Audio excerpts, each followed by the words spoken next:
Hi everyone, I'm Susan Mulvihill and welcome back to my garden.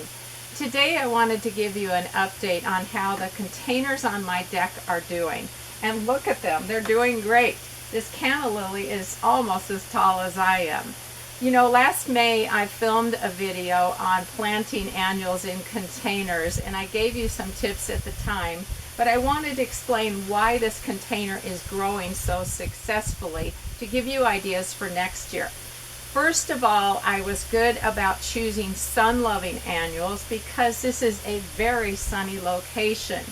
So I wanted to make sure I chose the right kind of annuals for the growing conditions. If you're planting containers in the shade, you want to make sure you choose shade-loving annuals. The second thing I did is I chose a container that is a self-watering container. That means there's a reservoir of water in the bottom so the plants are not hurting for water. And that's been particularly important this summer because it's been so dry and hot. The next thing I did is I made sure that halfway through the summer I put more slow release fertilizer into the pot to make sure that they had enough energy to grow and flower. So hold on just a moment. I'm going to take you around to the other side of this container and I'm going to talk about the types of plants that are in this container. Okay, here is the front side of the planter. And what I wanted to talk to you about is 3 key elements for having a successful container planting. You need a thriller, a filler, and a spiller. In this case, my thriller is this beautiful Tropicana Gold canna lily.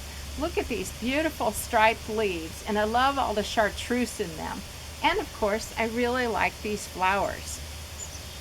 My filler is this big red Judy coleus, and as you can see, she's living up to her name. These plants are huge. I love the burgundy of the leaves, and some of the leaves have a lot of bronze in them, which I think is really interesting. My spillers are this watermelon colored million bells and this chartreuse colored sweet potato vine. So they are cascading over the side, and that really softens the edges of the pot. So if you didn't grow containers this year, maybe this will give you a little bit of inspiration and tips for success to do it next year. If you planted containers this year but you felt like, they're not that thrilling, they just didn't quite hit the mark, then try some of these tips and see how you do. Happy gardening!